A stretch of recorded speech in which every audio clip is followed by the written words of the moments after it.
Hi ಸ್ನೇಹಿತರೆ, ಎಲ್ಲರಿಗೂ ನಮಸ್ಕಾರ. Welcome back to Jaya's kitchen Kannada. ಸ್ನೇಹಿತರೆ, ಇವತ್ತು ನಾನು ಮಾಡ್ತಾ ಇರೋಂಥ ರೆಸಿಪಿ ಬಂದು ಪಡವಲಕಾಯಿ ಸಾರು ಮಾಡ್ತಾ ಇದ್ದೀನಿ. ಸ್ನೇಹಿತರೆ, ಇದನ್ನು ಯಾವ ಥರ ಮಾಡೋದು ಅಂತ ನೋಡ್ಕೊಳ್ಳೋಣ ಬನ್ನಿ. ಪಡವಲಕಾಯಿ ಸಾಂಬಾರು ಮಾಡೋದಕ್ಕೆ ಬೇಕಾಗಿರುವ ಪದಾರ್ಥಗಳು ನೋಡ್ಕೊಳ್ಳೋಣ ಬನ್ನಿ. ನಾನು ಇಲ್ಲಿ ಒಂದೆರಡು ಪಡವಲಕಾಯಿ ತಗೊಂಡಿದ್ದೀನಿ. ಸ್ವಲ್ಪ ಕಡಲೆಬೇಳೆನ ಈ ಥರ ನೆನೆಸಿ ಇಟ್ಕೊಂಡಿದ್ದೀನಿ. ಒಂದು ಅರ್ಧ ಗಂಟೆ ನೆನೆಸ್ಕೊಬೇಕು. ಒಂದು ಆಲೂಗಡ್ಡೆ ತಗೊಂಡಿದ್ದೀನಿ. ಮಸಾಲೆಗೆ ಸ್ವಲ್ಪ ಒಂದು ಅರ್ಧ ಹೋಳಷ್ಟು ಕೊಬ್ಬರಿ ತುರಿ ತಗೊಂಡಿದ್ದೀನಿ. ಸ್ವಲ್ಪ ಬೆಳ್ಳುಳ್ಳಿ, ಚಕ್ಕೆ ಲವಂಗ, ಸ್ವಲ್ಪ ಒಂದು ಟೊಮೆಟೊನ ಕಟ್ ಮಾಡಿ ಇಟ್ಕೊಂಡಿದ್ದೀನಿ. ಸ್ವಲ್ಪ ಒಂದು ಈರುಳ್ಳಿ ಕಟ್ ಮಾಡಿ ಇಟ್ಕೊಂಡಿದ್ದೀನಿ. ಸ್ವಲ್ಪ 3 ಟೇಬಲ್ ಸ್ಪೂನ್ ಅಷ್ಟು ಧನಿಯಾ ಪುಡಿ, 1 ಟೇಬಲ್ ಸ್ಪೂನ್ ಅಷ್ಟು ಅಚ್ಕಾರದ ಪುಡಿ, ಸ್ವಲ್ಪ ಕೊತ್ತಂಬರಿ ಸೊಪ್ಪು ತಗೊಂಡಿದ್ದೀನಿ. ಇಲ್ಲಿ ಈರುಳ್ಳಿ ಮತ್ತು ಗಸಗಸೆನ ಹುರಿದು ಇಟ್ಕೊಂಡಿದ್ದೀನಿ. ಇದನ್ನೆಲ್ಲ ಸೇರಿಸಿ ಯಾವ ಥರ ಮಾಡೋದು ನೋಡ್ಕೊಳ್ಳೋಣ ಬನ್ನಿ. ನೋಡಿ, ಪಡವಲಕಾಯಿನ ಈ ಥರ ನೀಟಾಗಿ ಕಟ್ ಮಾಡ್ಕೊಬೇಕು. ಮತ್ತು ಆಲೂಗಡ್ಡೆನ ಈ ಥರ ಸಿಪ್ಪೆ ತೆಗೆದು ಕಟ್ ಮಾಡ್ಕೊಬೇಕು. ಬೇಳೆ ಎಲ್ಲ ನೋಡಿ ಈ ಥರ 2 ಸತಿ ನೀಟಾಗಿ ತೊಳೆದು ಇದು ಕುಕ್ಕರ್ಗೆ ಸೇರಿಸ್ಕೊಂಡಿದ್ದೀನಿ. ಇವಾಗ ಆಲೂಗಡ್ಡೆನೂ ಸೇರಿಸ್ಕೊಳ್ಳೋಣ. ಒಂದು ಅರ್ಧ ಗಂಟೆ ಕಡಲೆಬೇಳೆನ ನಾವು ನೆನೆಸ್ಕೊಬೇಕು ಈ ಸಾರು ಮಾಡೋದಕ್ಕೆ. ತರಕಾರಿ ಎಲ್ಲ ಸೇರಿಸೋಣ.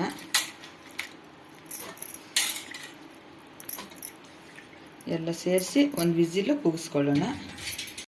ಈ ಥರ ಎಲ್ಲ ಸೇರಿಸ್ಕೊಂಡು ಇವಾಗ ಉಪ್ಪು ಸೇರಿಸ್ಕೊಳ್ಳೋಣ. ಉಪ್ಪು ಸೇರಿಸ್ಕೊಂಡು ನೀರು ಎಷ್ಟು ಬೇಕೋ ಅಷ್ಟು ಸೇರಿಸ್ಕೊಳ್ಳೋಣ.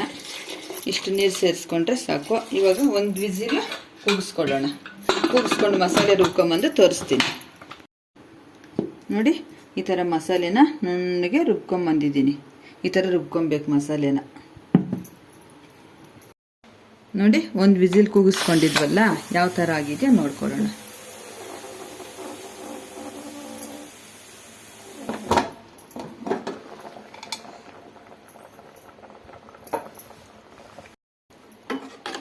ಎಲ್ಲ ಒಂದ್ಸತಿ ಚೆನ್ನಾಗಿ ಮಿಕ್ಸ್ ಮಾಡ್ಕೊಳ್ಳೋಣ. ನೋಡಿ, ಬೆಂದಿದೆ ಕಡಲೆಬೇಳೆನ ಎಲ್ಲನೂ. ಮಸಾಲೆ ಸೇರಿಸ್ಕೊಳ್ಳೋಣ. ನೋಡಿ, ನಾನು ರುಬ್ಬಿಟ್ಕೊಂಡಿದ್ದೆ ಮಸಾಲೆನ ಸೇರಿಸ್ಕೊತಾ ಇದ್ದೀನಿ. ಸ್ವಲ್ಪ ನೀರು ಸೇರಿಸ್ಕೊಳ್ಳೋಣ.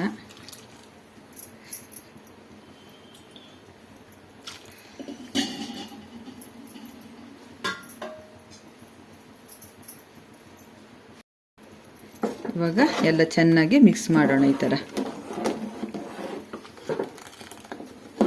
ಮಿಕ್ಸ್ ಮಾಡಿ ಒಂದು 10 ನಿಮಿಷ ಕುದಿಸ್ಕೊಳ್ಳೋಣ ಸಾರು. ಒಂದು ಲಿಡ್ ಕ್ಲೋಸ್ ಮಾಡಿ 10 ನಿಮಿಷ ಬಿಡೋಣ.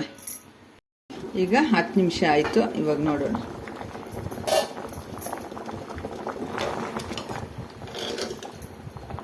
ಕಂಪ್ಲೀಟಾಗಿ ಎಲ್ಲ ಬೆಂದು ರೆಡಿ ಆಗಿದೆ. ಇವಾಗ ಒಂದು ಒಳ್ಳೆ ಒಗ್ಗರಣೆ ಮಾಡ್ಕೊಂಬಿಡೋಣ ಸಾರಿಗೆ.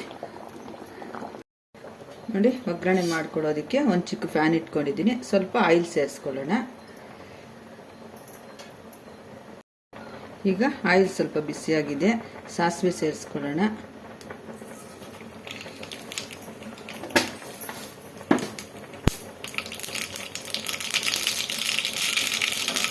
ಹಾಗೆಯೇ ಈರುಳ್ಳಿ, ಕರಿಬೇವು ಸೇರಿಸ್ಕೊಳ್ಳೋಣ.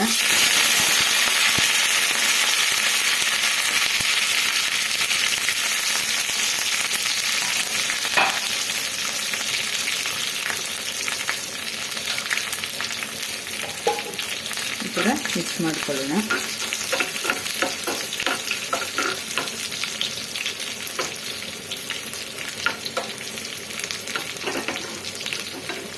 ಈ ಸಾರು ತುಂಬ ಚೆನ್ನಾಗಿರುತ್ತೆ. ಅನ್ನ, ಮುದ್ದೆ, ಚಪಾತಿ, ದೋಸೆ, ಇಡ್ಲಿಗೆಲ್ಲ ತುಂಬ ಚೆನ್ನಾಗಿರುತ್ತೆ. ನೀವು ನಿಮ್ಮ ಮನೆಯಲ್ಲಿ ಒಂದ್ಸತಿ ಟ್ರೈ ಮಾಡಿ. ಯಾವ ಥರ ಬಂತು ಅಂತ ಕಮೆಂಟ್ ಮಾಡಿ. ಈ ಥರ ಕೆಂಪಗೆ ರೋಸ್ಟ್ ಆಗೋ ತನಕ ನಾವು ಹುರ್ಕೊಬೇಕು. ಈ ಥರ ಈಗ ಪಾತ್ರೆಗೆ ಒಗ್ಗರಣೆನ ಸೇರಿಸ್ಕೊಳ್ಳೋಣ ಸಾರಿಗೆ.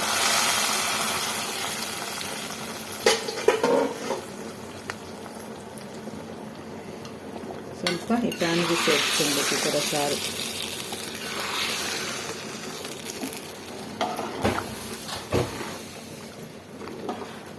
ಈಗ ಪಡವಲಕಾಯಿ ಸಾರು ಸೂಪರಾಗಿ ಸಾರು ರೆಡಿ ಆಯಿತು. ಇವಾಗ ಮುದ್ದೆ ಜೊತೆ ಸರ್ವ್ ಮಾಡ್ಕೊಳ್ಳೋಣ. ಕಂಪ್ಲೀಟಾಗಿ ಸಾರು ರೆಡಿ ಆಯಿತು. ಈಗ ಬಿಸಿ ಬಿಸಿ ಪಡವಲಕಾಯಿ ಸಾಂಬಾರು ರೆಡಿ ಆಗಿದೆ. ಈ ವಿಡಿಯೋ ಇಷ್ಟವಾದಲ್ಲಿ ಲೈಕ್ ಮಾಡಿ, ಶೇರ್ ಮಾಡಿ, ಕಮೆಂಟ್ ಮಾಡಿ. ಹಾಗೆ ನಮ್ಮ ಚಾನಲ್ನ ಸಬ್ಸ್ಕ್ರೈಬ್ ಮಾಡಿಕೊಂಡು ಸ್ಕಿಪ್ ಮಾಡ್ದಿರೋ ಕೊನೆ ತನಕ ವಿಡಿಯೋ ನೋಡಿ. ತುಂಬ ಧನ್ಯವಾದಗಳು.